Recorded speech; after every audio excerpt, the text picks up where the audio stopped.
The fact that Sony included Lorne Lanning and Oddworld Soulstorm in their PlayStation 5 showcase is a really good sign for Oddworld Inhabitants and the future of the Oddworld franchise. The exclusive clip titled Molluck Returns from Oddworld Soulstorm that was uploaded to the official PlayStation YouTube channel has gotten over 180,000 views, which is great exposure for Oddworld, I think. In order for Oddworld Soulstorm to be a success, it's important that it gets a lot of publicity.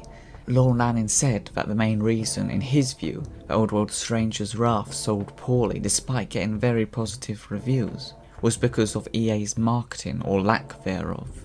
As a result, the fact that PlayStation are actively putting Soulstorm out there in conjunction to promote their upcoming PlayStation 5 is a really good sign. It helps give publicity to Oddworld Soulstorm, more than it may have otherwise got, but it also helps Sony by showing what the PlayStation 5 can do. Though I do find it funny the way they're like, Oddworld Inhabitants' biggest game is made possible by the power of PS5, also available on PS4. But to some degree I can imagine Oddworld Soulstorm has been enhanced by the processing power and new features of the PlayStation 5.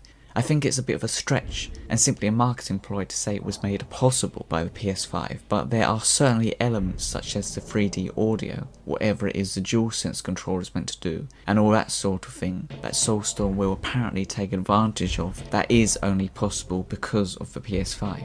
So yeah, that kind of makes sense, and is kind of true I guess, to some degree. Either way, I bet Lorne Lanning is ecstatic to have Soulstorm presented and showcased proudly by Sony, and be among the PlayStation gang again. In my opinion, the worst mistake Oddworld Inhabitants ever made was going to Xbox. They should have stuck with the PlayStation, and made Oddworld Munch's Odyssey on the PlayStation 2 as it was originally intended, in my opinion at least. Lorne says Oddworld went downhill starting with Oddworld Abe's Exodus, but I disagree. And from what I've seen, most Oddworld fans do as well.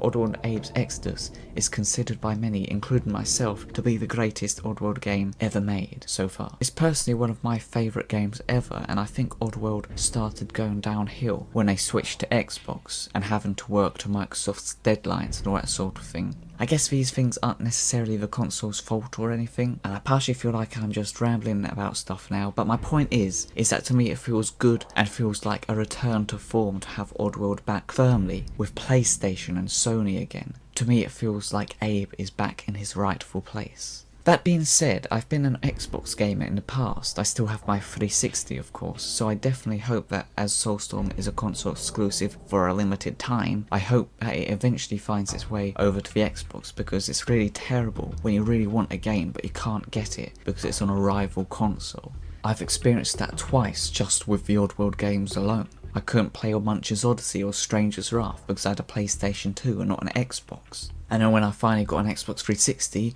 Oddworld Inhabitants and Just Add Water started releasing games on the PlayStation 3 instead. So yet again, I couldn't get the Oddworld titles that were being released at the time. Ultimately, the best solution would be for Oddworld Soulstorm and all future Oddworld games to be released on all consoles. So hopefully eventually that will happen. But still, I do think it's quite good business for Oddworld Inhabitants to keep such close ties with Sony and PlayStation, so I understand why they've gone with this temporary exclusivity deal. It just seems like a good business decision for them. After all, they're apparently being invited and showcased and paraded about by Sony, which is great for Oddworld Inhabitants. The PlayStation 5 now has a release date of 12th of November 2020, and that makes me speculate as to when Oddworld Soulstorm might get released, which is probably a bad idea because my speculations are usually wrong, but considering they've got literally 3 months left to the end of 2020, I was beginning to think they'd probably delay it yet again to 2021, but after they've released this new trailer, I now think that they might actually get it out this year, which is very exciting to think about actually. I think I previously speculated that perhaps Oddworld Soulstorm will be a launch title on the PlayStation 5, and as a result that would suggest a release date of 12th of November this year. But I think that might be a touch too soon, or maybe not, I don't know, but it just seems odd to me they wouldn't have announced it already, like at the end of the PlayStation 5 showcase trailer they did. Then again, they did say we look forward to sharing our release date with you very, very soon. That's 2 verys, not 1 very, so you know they must be announcing it really soon. My personal opinion on the matter is that I think they'll release Oddworld Soulstorm a very short time after the PlayStation 5 is released. Like maybe early December or something, you know, just in time for Christmas. If I was a business, that's what I'd do. It'd simply be the best time to release it, I think. So yeah, I think either like late November or early December or something. And plus that means they'd have got it within their 2020 release date without having to delay it for the 22nd time. Well, I mean, they were clearly pretty optimistic with their initial early 2020 release date that they swiftly hid away and tried to cover up.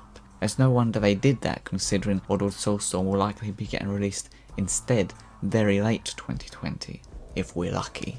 Either way, it's great to see that the game will apparently be released soon, and I'm immensely looking forward to finally getting a release date for Oddworld Soulstorm.